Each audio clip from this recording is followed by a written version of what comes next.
I'm shaking as I record this. I've thought about calling the police, but I can't tell if I'm losing it or if my whole family has gone mad. Maybe I'll wake up soon and realize it was just a terrible dream. To set the stage, I'm an only child and the sole grandchild of my last living grandparent. A while ago, I got a call from my mother telling me that my grandmother had fallen in her kitchen. She said my Uncle Lou was with her and that the paramedics suspected a broken hip and a deep cut on her foot. Grandma was in pain but responsive, which was somewhat reassuring. I asked if I should meet them at the hospital, but Mom told me to stay at work and she'd update me later. I love my grandma, but she's one of the most stubborn people I've ever met. She has a home remedy for just about everything and avoids doctors like the plague. I figured she wouldn't be easy to deal with while stuck in a hospital bed. It didn't help that, despite her age, she refuses to use a walker or cane and won't leave her home for a nursing facility. 6 months ago, Uncle Lou moved in with her to help, although I've always thought he did it more for the free rent. I sat at work, busy and waiting for news. That call didn't come until long after I had returned home and was brushing my teeth for bed. Apparently, Grandma was awake and doing fine. She needed surgery for her hip, but they'd stitched up her foot. I asked to talk to her, and Mom held the phone to Grandma's ear. I told her I loved her and promised to visit once she was home. The hospital allowed only 2 visitors, and Mom and Lou didn't want to leave her side. "Hey, honey," Grandma said through the receiver. "I'm okay, but they won't let me leave." Mom's voice, annoyed, explained that Grandma needed surgery. "I'm fine," Grandma insisted. "Anna, come see me when I get home, and we can play cards." I smiled, promised to visit, and said goodbye. She was released the following week after a successful hip replacement, but then she developed a terrible infection in her foot. Between the 2 issues, Grandma was mostly confined to her bed. Once she was comfortable at home, Mom said I could visit, so I made some chicken and dumpling soup and sat next to her bed while Mom spoon-fed it to her. I could tell Grandma was heavily sedated. She didn't scold me about using a chamber pot as I had expected. Instead, she seemed dazed but in good spirits, perhaps a little tired. After about 2 hours and a couple of bowls of soup, I stood to leave. Mom walked me to the door, reassuring me, "She'll be fine, Anna. Lou and I are taking care of everything. Don't worry." I left feeling hopeful that Grandma would soon return to her lively self, but that was 2 weeks ago. Since then, Mom has taken a leave of absence from work to stay with Grandma. Each time I call, I get a new excuse from Mom about why I shouldn't visit. Risk of infection, flu season, exhaustion, you name it.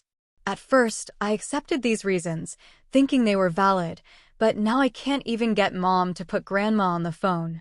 Yesterday, I made more soup and dropped it off, but Uncle Lou met me at the door and said it wasn't a good time.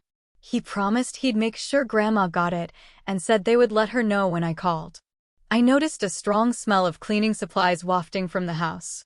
"Your mother won't stop cleaning," Lou explained, sounding frustrated. I called my dad on the way home to vent, but he defended Mom, saying, "She's always been like this. They're very close, your mother and grandmother and Lou. This is the first time they've really had to face the reality of her aging. They're just being protective and scared to lose her." I figured he was right and hung up feeling slightly less worried. On Grandma's 89th birthday, I decided I wouldn't take no for an answer. I was determined to visit and give her the gift I bought, a new thriller by her favorite author. I arrived at the house late in the afternoon and noticed all the blinds were drawn. It was a warm spring day, and Grandma usually kept the windows open to let in fresh air and sunlight. I knocked twice on the front door, but no one answered. I knocked again, then tried the handle, but it was locked. I paused, considering that perhaps nobody was home. Maybe Grandma had a follow-up appointment, but both cars were in the garage. So I knocked again, this time harder. Finally, the door opened a crack, and a foul smell wafted out, nearly overwhelming me. "Mother!" I shouted when I saw her face appear on the other side of the door. "What's that smell?" Recognizing it was me, she opened the door a bit wider. "The infection's gotten worse, but we're monitoring it. Should I call an ambulance?" I asked in a panic, pulling out my phone. No, no, Anna, she quickly reassured me. We've got it under control. I just picked up her antibiotic refills earlier, and we've been in touch with her doctor. Relieved, I took a deep breath, but the smell was overwhelming. Mother, that smell is terrible. Why don't you open a window? We tried, she said, but she got too cold. Mother shrugged, making no move to let me in. Can I come in? I asked, trying to peer over her shoulder into the dimly lit house. I didn't really want to go inside because of the smell, but if Grandma wasn't well, I needed to see her. I don't think that's a good idea, she murmured. Where's Uncle Lou? I asked. Upstairs in his room, she replied, her voice calm, though the smell churned my stomach. Surely a smell like that could only mean bad things. I pushed the door open and Mother protested. Come back another day when she's feeling better. I promise, Lou and I have this under control. The smell was stronger in the kitchen, mixed with bleach, which somehow made it worse. Just let me see her and give her a birthday present. Mother looked down at the wrapped gift in my hands and sighed.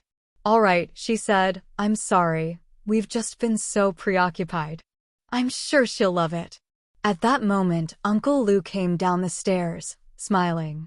Anna, Mother will be so happy you're here. I glanced at my mom, who was staring at the floor. Something was off. Uncle Lou led me down the hall, and I could hear him open the door to Grandma's room. Mother, you have a visitor for your birthday. The smell was overpowering, but I wouldn't let Grandma know how unsettling it was. As Mother guided me down the hall to Grandma's room, she whispered to put on a brave face. I forced a smile as I turned into the room. Grandma was propped up in bed with Uncle Lou sitting beside her, partially blocking my view. I could see her feet sticking out from under the quilt, her right toes were black, the nails crumbling and her skin decayed. The sheets below her were yellowed with dried stains. Uncle Lou chatted to her, but Grandma didn't respond. Isn't it nice for Anna to come see you on your birthday, Mother? He said. Goodness knows you've been through a lot this month. She even has a gift for you.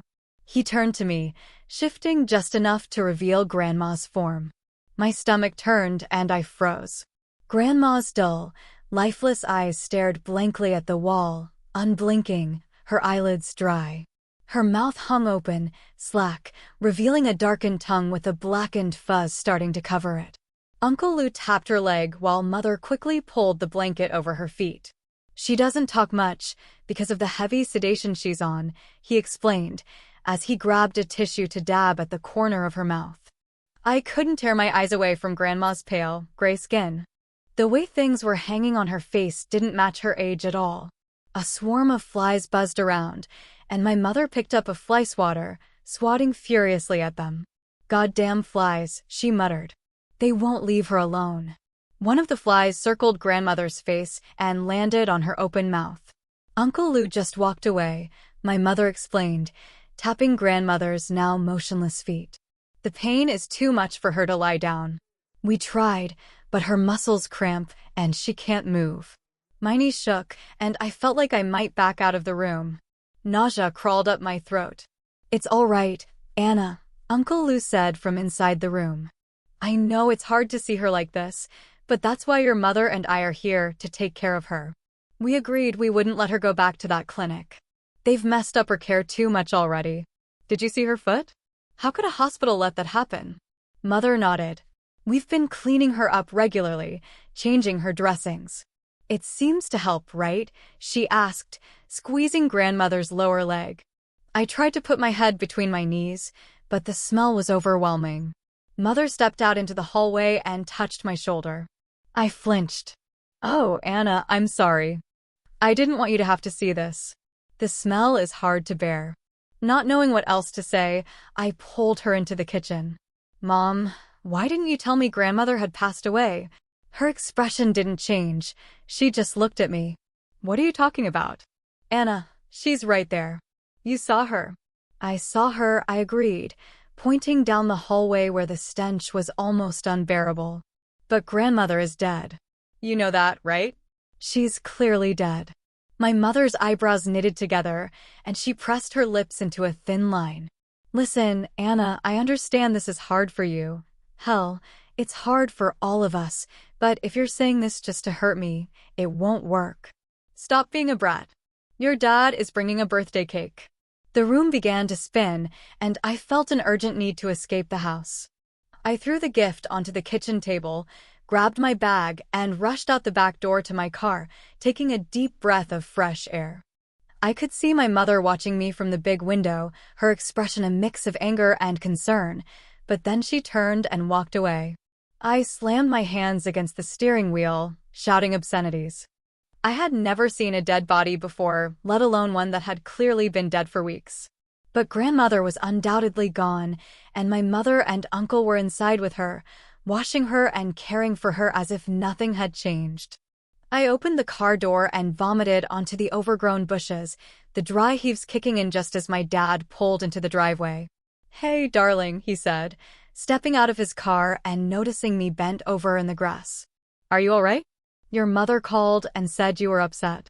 "Dad, she's dead." I choked out, pointing toward the house.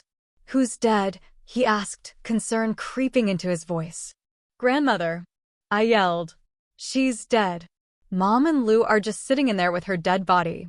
"Anna, calm down," he said. "Your mother mentioned you were hysterical and talking nonsense." "What are you saying?" "Go look, Dad.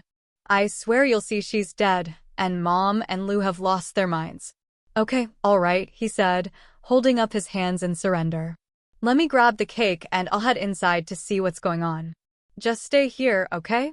I slumped back in the driver's seat, cranking the air conditioning to try and flush the stench from my nostrils. It felt like an eternity before the front door opened again and my father approached my window. "Hi, Annabelle," he said gently. "Did you see her?" "Father, you saw her, right?" "Anna," he said, placing a hand on my shoulder, "calm down." "Yes, I saw her. She's very sick, but she's still alive. Your mother and Uncle Lou are taking good care of her." "What?" I nearly shouted.